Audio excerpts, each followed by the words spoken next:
When the queen of Sheba heard of the fame of Solomon, she came to Jerusalem to test him with hard questions, having a great retinue, and camels bringing spices, and very much gold and precious stones. When she came to Solomon, she discussed with him all that was on her mind. Solomon answered all her questions. There was nothing hidden from Solomon that he could not explain to her.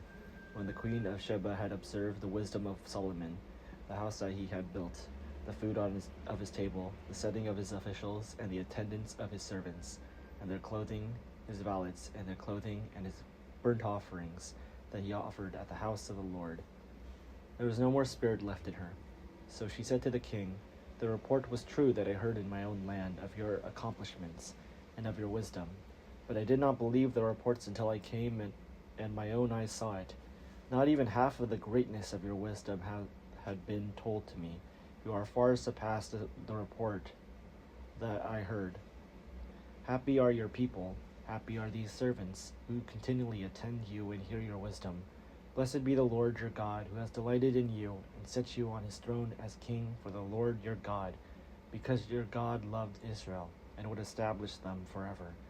He has made you king over them, that you may execute justice and righteousness." Then she gave the king 120 talents of gold, a great quantity of spices and precious stones. There were no spices such as those that the queen of Sheba gave to King Solomon.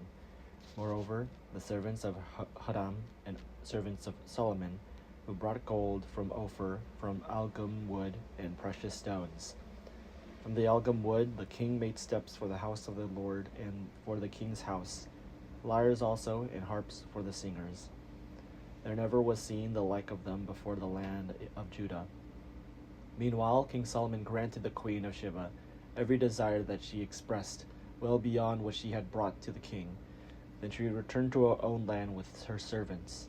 The weight of gold that came to Solomon in 1 year was 666 talents of gold, besides that which the traders and the merchants brought, and all the kings of Arabia, the governors of the land, brought gold and silver to Solomon.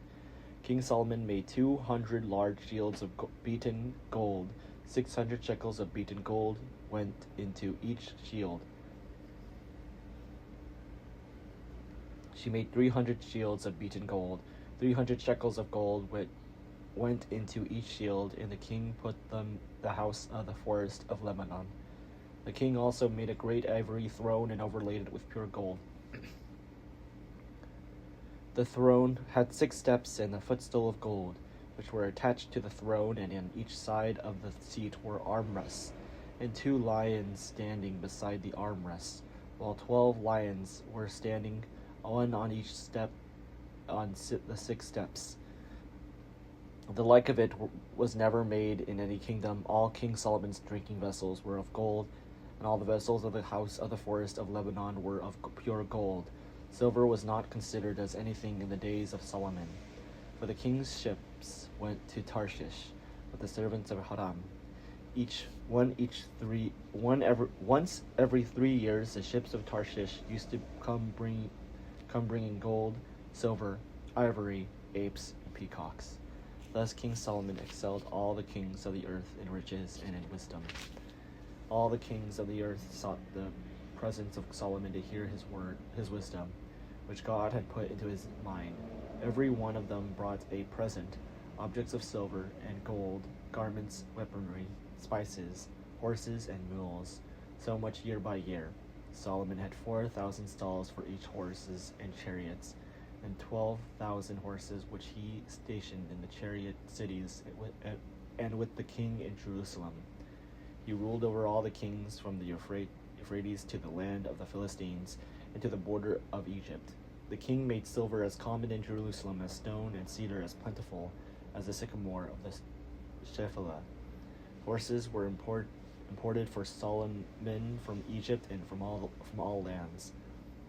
Now the rest of the acts of Solomon from first to last, are they not written in the history of the prophet Nathan, and in the prophecy of Ahijah and Shilonite, and in the visions of Seir-Edo concerning Jeroboam, son of Nebat? Solomon reigned in Jerusalem over all Israel 40 years. Solomon slept with his ancestors and was buried in the city of his father David, and his son Rehoboam succeeded him.